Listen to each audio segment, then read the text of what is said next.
Muy buenas noches, estimados televidentes.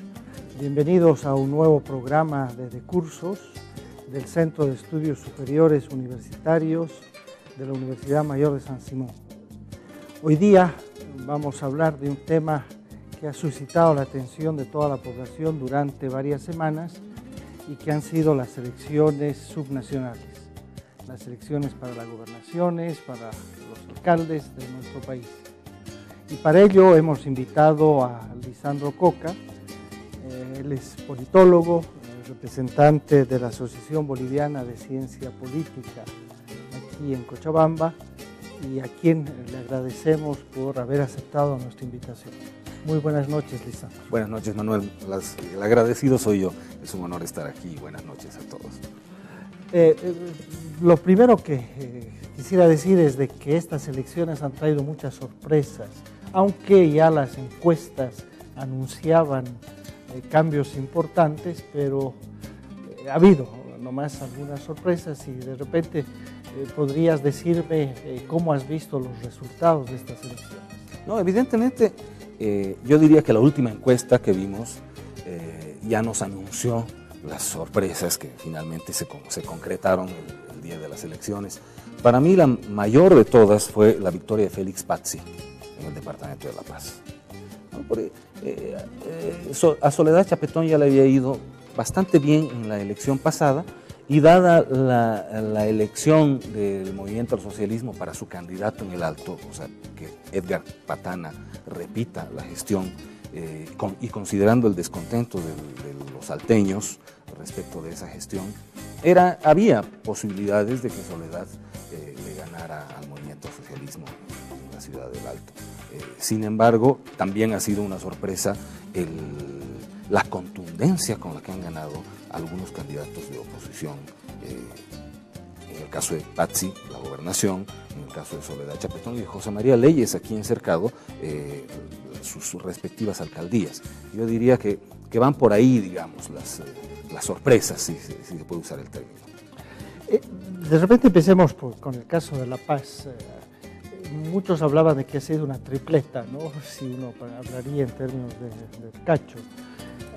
Revilla creo que estaba más o menos cantado que iba a ser reelecto como alcalde de la ciudad de La Paz, pero como tú dices, Soledad Chapetón ha hecho una buena campaña y realmente es sorprendente la votación que ha logrado, más del 50%, y lo propio de Pazzi. ¿Esto qué cambia? Teniendo en cuenta que el Alto representaba el gran bastión del MAS y que La Paz siempre ha sido muy fiel a Evo Morales. Bueno,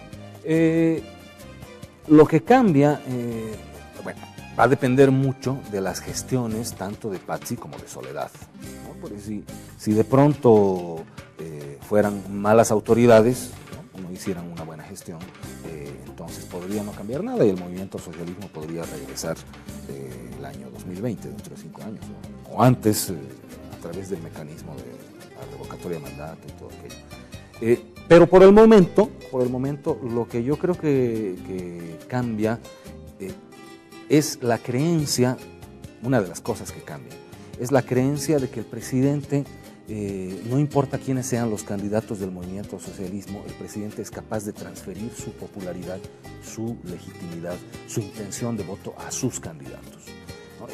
Es un fenómeno que parecía funcionar hasta el año 2010, la última elección subnacional, pero que en esta elección se ha visto que no ha funcionado, ¿no? Alguien me preguntó, pero entonces ¿no sirvió de nada el teleférico en La Paz? Claro, el teleférico los paceños se lo atribuyen a Evo Morales.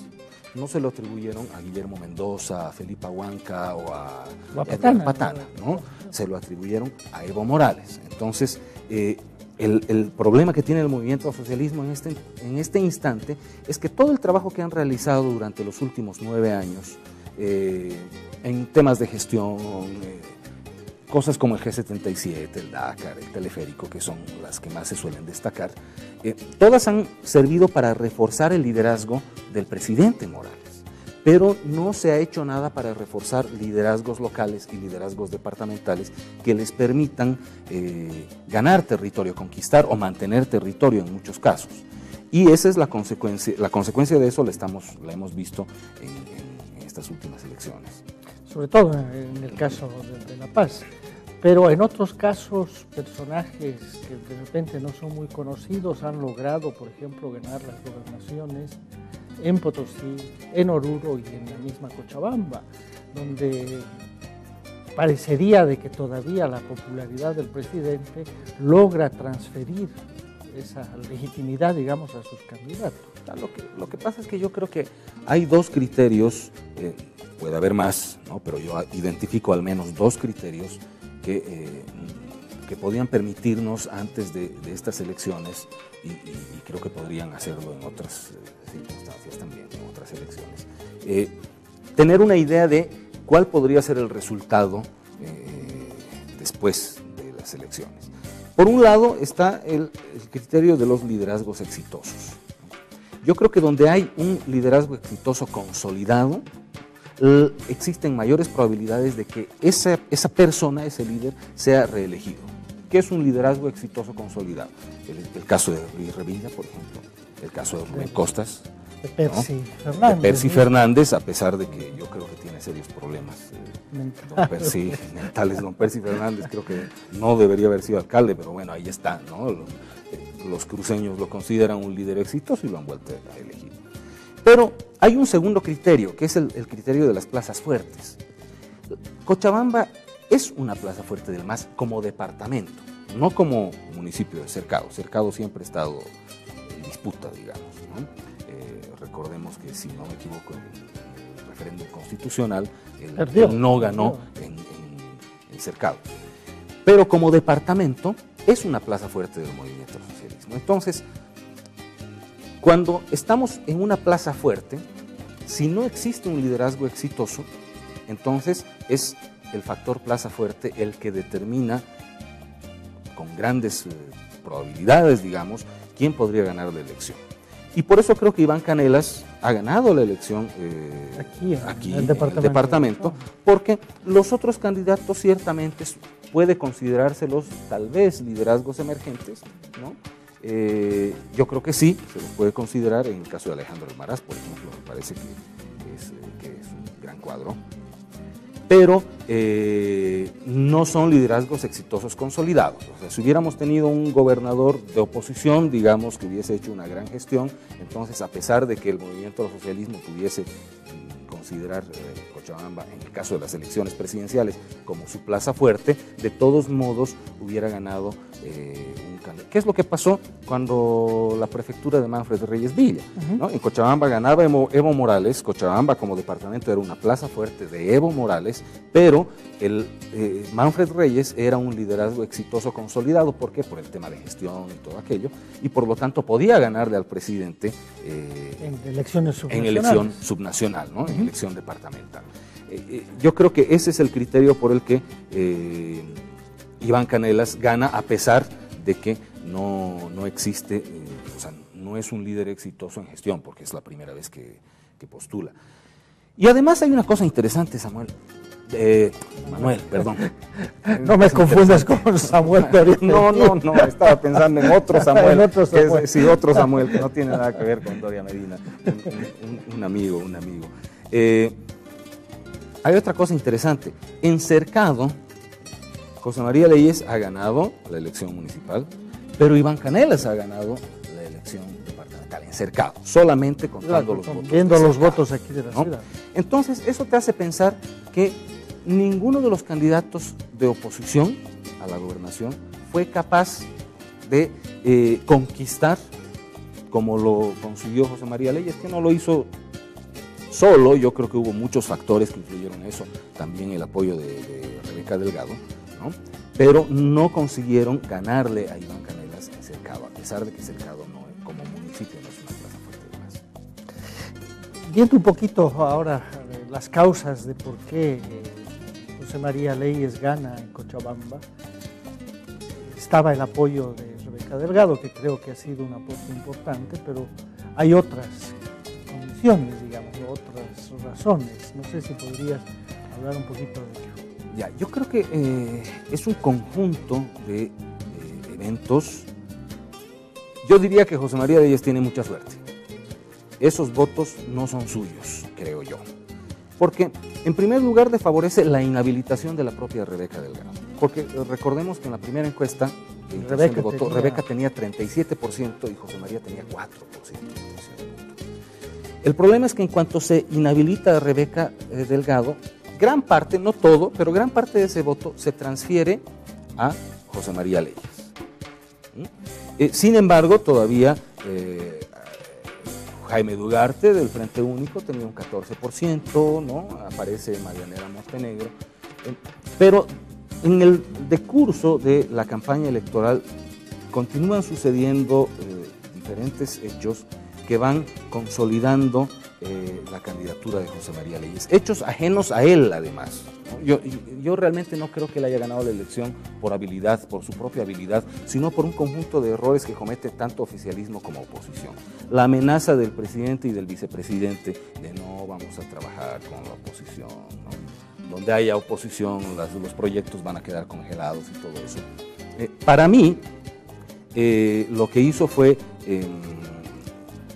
gatillar una rebeldía propia de los bolivianos, una similar a cuando el embajador norteamericano también nos amenazó aquí en el trópico de Cochabamba, no sé si recuerdas, el embajador Rocha, las elecciones de 2002, ¿no? Que dijo, el mercado de California, de gas de California está abierto para un país libre del narcotráfico, lo que quiere decir sin Evo Morales en la presidencia. ¿Y qué fue lo primero que hizo la gente? Ya, entonces votamos por Evo Morales, ¿no? Entonces, yo creo que la sociedad boliviana no es una sociedad a la que le guste sentirse presionada, ¿no? Sentirse chantajeada. No le gusta eso. Entonces, creo que eso también afecta. También afecta el papel del tribunal, de los tribunales electorales. De los tribunales electorales, y no solamente en esta campaña. Ahí podríamos comenzar por la campaña presidencial de octubre pasado, ¿no? En donde varias de las medidas, de las decisiones del órgano electoral eran claramente favorables al movimiento al socialismo, ¿no? Comenzando además, que esto no fue el tribunal electoral, fue el tribunal constitucional por la habilitación del presidente, ¿no? Y luego otras acciones en esta misma campaña electoral que culminando con la inhabilitación de la personalidad jurídica de Unidad Demócrata en el Beni, ¿no? Yo creo que el apoyo de Rebeca Delgado y finalmente la inhabilitación, por lo tanto, de Ernesto Suárez en el Beni, son lo que termina consolidando la victoria de José María Leyes y además consolidándola con un porcentaje que ni siquiera las encuestas Bueno, las encuestas le daban de repente un 37, máximo 47, 40%. 47, ¿no? La última encuesta de Ipsos le daba 47%, ¿no? Pero 57 es un porcentaje altísimo que de alguna forma, y además esa encuesta todavía le daba cierta posibilidad a Jaime Dugarte y a Marianela Montenegro, pero los resultados finales nos dan un Jaime Dugarte con 4%. Y una Marianela con 3%. ¿No? Entonces quiere decir que finalmente... Se ha polarizado. Claro, y tengo que mencionar un elemento más. Cuando el presidente aparece con la foto de José María el 11 de enero de 2007, yo creo que termina de blindar a José María. O sea, logran el efecto contrario. ¿Por qué? Porque si alguien tenía dudas de que José María Leyes fuera un opositor, la oposición dura, estoy hablando del electorado duro de oposición, el presidente les dio la prueba de que no es así, de que es realmente un opositor, que defendió, yo no creo eso, por supuesto, ¿no? Pero en el imaginario de la gente, que defendió la ciudad de la invasión exterior, digamos, ¿no? Entonces, yo creo que todo eso terminó de consolidar la votación de José María y además polarizó nuevamente la elección. Y por eso las opciones intermedias, las terceras vías, se vaciaron de intención de voto. Y el electorado terminó optando, como siempre, cuando está polarizado, o por el negro o por el blanco, o por el bueno o por el malo, o por el más o por el anti-más. O sea, de alguna manera las candidaturas finalmente de Marianela, del MNR y también la candidatura de Jaime Dugarte, pues desinflaron totalmente a partir de repente de esta polarización que se da en Cochabamba, y muchos de los votos que podían haber logrado estos candidatos se van ¿A José María Leyes o a Lucio González? La mayoría a José María Leyes. Pero Lucio González, si hablamos un poquito de él, ¿cómo has visto su campaña? ¿Y por qué no ha logrado, digamos, Lucio tener una mayor cantidad de votos? En realidad Lucio logra los votos que siempre ha sacado el MAS. El voto duro del MAS, que siempre ha estado alrededor del 30%, eso es cierto. Déjame mencionar, pero otro error, y este de la oposición, ¿no?, del movimiento socialismo. Jaime Dugarte fue un error del Frente Único. Porque fue más o menos, y yo sé que suena un poco feo, pero es como ir a un museo y sacarte un candidato del museo. Yo creo que... Ya pasó su época. Claro, el Frente Único debió haber elegido un candidato cuyo perfil fuera similar al de Rebeca Delgado para tratar de que haya una transferencia de votos de Rebeca a ese candidato. Pero eligieron un perfil absolutamente diferente y yo creo que por eso también era muy frágil la candidatura de Jaime Dugarte. Sobre Lucio González, yo creo que Lucio fue muy tímido. Yo creo que fue muy tímido. El movimiento al socialismo, sin necesidad de Lucio González, podía, con cualquier candidato, cohesionar su voto duro. Era mucho más difícil con Edwin Castellanos, por supuesto, pero con cualquier otro candidato podía cohesionar su voto duro, que es lo que hizo. Entonces, el deber de Lucio González era conseguir el voto adicional requerido para ganar la elección. Y para eso, necesariamente debería haber trabajado en captar el voto de clases medias, profesionales, ¿no?, un voto más urbano, un voto que nunca o muy rara vez ha votado por el movimiento al socialismo, que tenía él la potencialidad de conseguir porque había, por ejemplo, un grupo de docentes que se llamó los Amigos de Lucio, ¿no?, muchos de los cuales nunca votaron por Evo Morales, por el movimiento al socialismo. Que más bien estaban muy opuestos. Claro, ¿no? Claro. Y a través de ellos y a través de otros grupos que a los que él podía haber tenido acceso por su perfil, por su perfil de candidato, él, creo yo, tendría que haber firmado acuerdos con grupos profesionales, ¿no?, con grupos empresariales y todo aquello, para mostrar ante la ciudadanía que estaba sumando, además del voto del MAS, ¿no?, sumando otra clase de voto.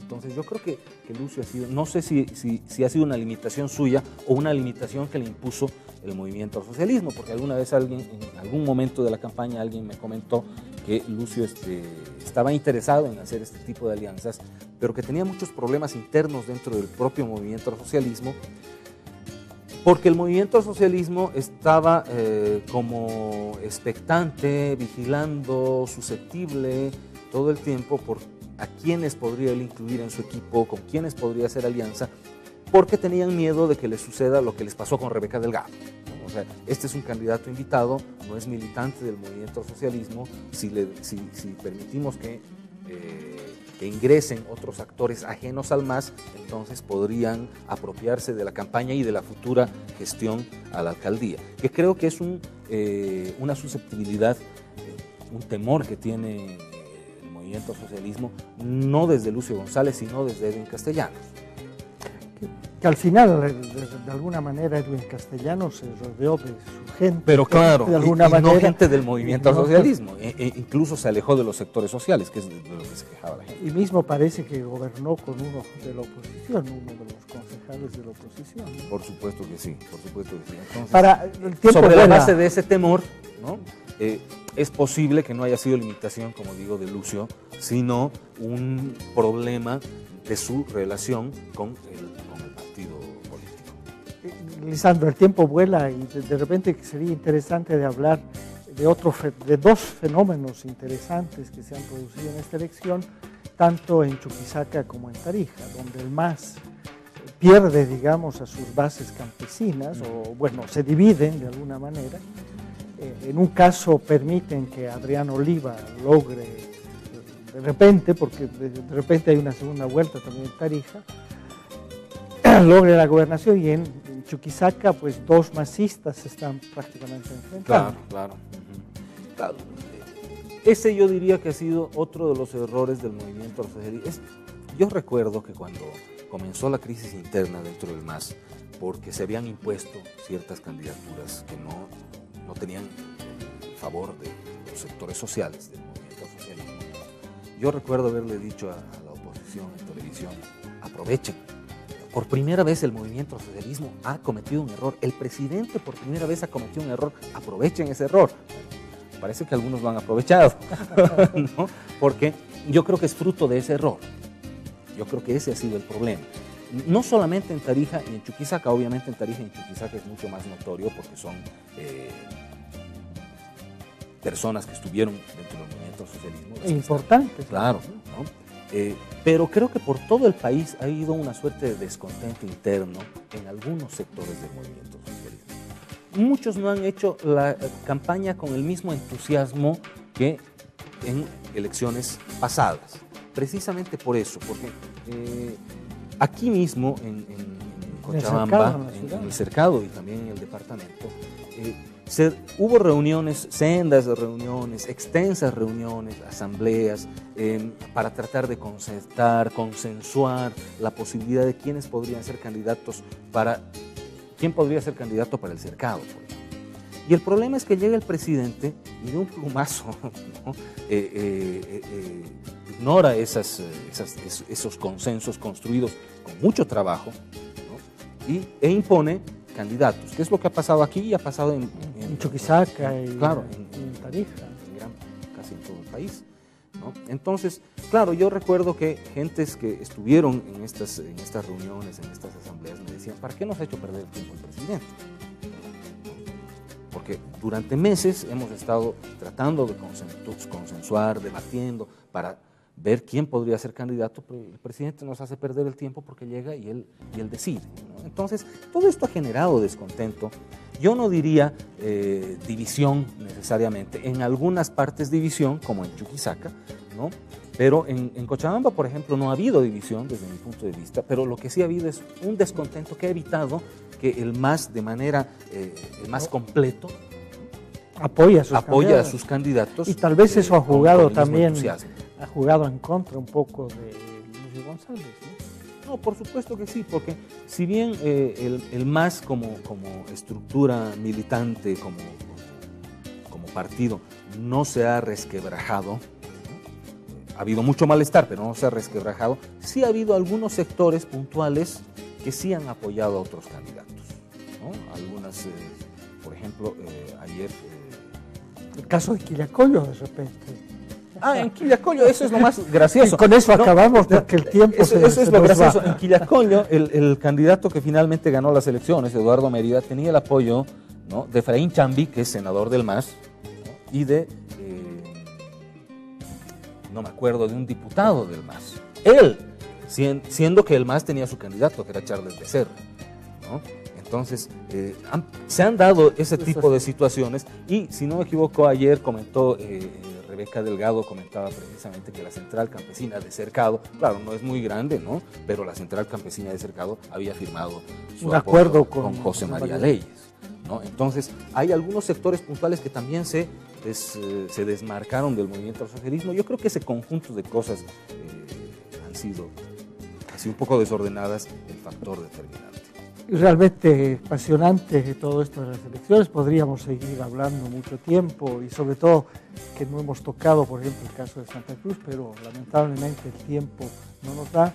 Muchas gracias, utilizando nuevamente por haber aceptado la invitación, y a ustedes, amables televidentes, pues invitarlos a una nueva presentación de cursos el próximo miércoles a las 10 de la noche. Muy buenas noches.